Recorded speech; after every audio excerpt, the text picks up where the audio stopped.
Rome did not fall in a single night. It bled. Slowly, quietly, and most of the wounds were inflicted by Rome itself. What happens when the greatest army on earth stops protecting its people and starts consuming them? To understand Rome's darkest moments, you must step into the boots of a Roman soldier, not the marble statue version. It's the real one. Hungry, afraid, obedient, trapped inside a system that rewarded brutality and punished doubt. The Roman army was not just a fighting force. It was a machine designed to break men and rebuild them into tools of the state. A Roman soldier's day began before sunrise. Cold air, stiff muscles. Orders barked without explanation. Training drills were relentless, marching for miles in full armor, digging trenches after exhaustion set in. Discipline was enforced through pain, flogging, demotion, execution in front of comrades. Fear was not a side effect, it was the fuel. Rome believed fear created loyalty. For a time it worked, but fear has consequences. The first dark moment came not from defeat, but from arrogance. When Roman legions marched into unfamiliar territory, they believed discipline alone could conquer anything. Soldiers trusted their commanders absolutely. That trust would be betrayed. Entire legions were led into ambushes they could not escape. Not because Rome lacked strength, but because leaders ignored warnings, silenced scouts, and underestimated enemies. When the trap closed, Roman soldiers died screaming in forests, ravines, and foreign lands far from home. It was the realization that obedience had led them to die without meaning. What haunted survivors was not just the slaughter. Rome never liked to remember those moments. Official records were rewritten, names were erased, but soldiers remembered. Memory changes men. The second dark moment came when discipline turned inward. Rome punished failure mercilessly. But at some point, punishment became ritualized cruelty. Soldiers accused of cowardice were beaten to death by their own unit. Decimation was used not as justice, but as terror. 1 in 10 men killed by lottery, regardless of guilt. Imagine standing in formation, knowing survival depended on chance. Watching friends dragged away to die, not for betrayal, but to remind you that your life belonged to Rome. This was not training. It was psychological domination. Soldiers learned to suppress empathy, to detach, to obey, even when orders violated conscience. Religion reinforced this control. Roman military rituals blurred the line between faith and obedience.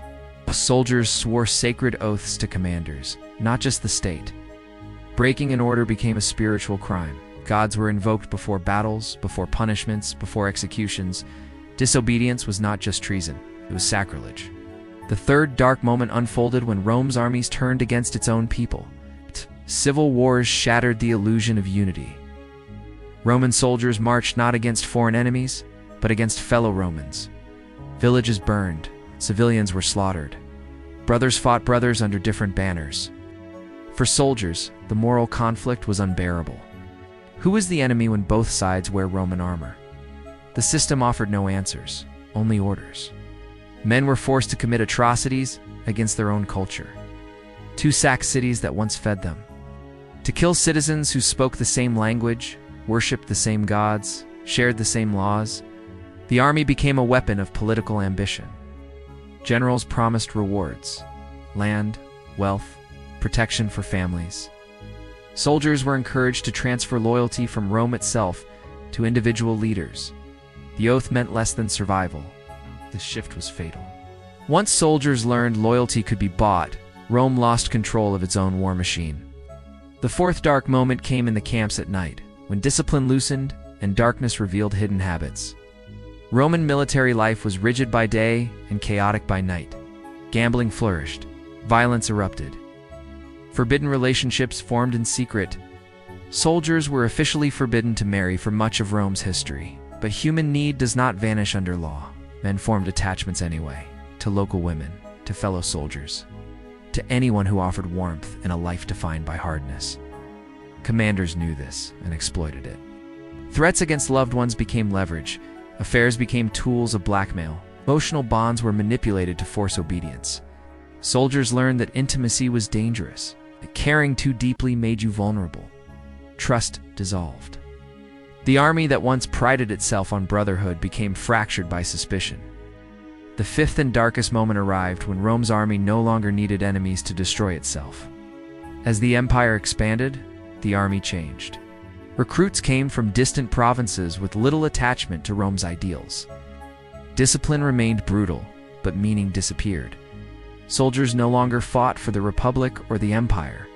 They fought for pay, for commanders, for survival. Corruption spread through the ranks. Supplies were stolen. Civilians were extorted. Violence became routine, even without orders. Rome's army, once the backbone of civilization, became a roaming force of coercion. Religious rituals lost sincerity. Oaths became hollow. Punishments escalated because fear no longer worked the way it once had. When discipline relies only on terror, it must constantly grow harsher to maintain control. And eventually it fails. The daily life of a Roman soldier near the end of the empire was bleak. Rations were thin. Pay was delayed. Promises were broken. Veterans were discarded once usefulness ended. Men who survived decades of war returned home to nothing. No land, no honor, no place in society. The system that demanded everything from them offered nothing in return. This betrayal broke Rome from within. Soldiers began choosing sides based on who paid more. Emperors rose and fell at the whim of the army. The military no longer served Rome. Rome served the military. And that inversion destroyed the empire. Rome's darkest moments were not single disasters.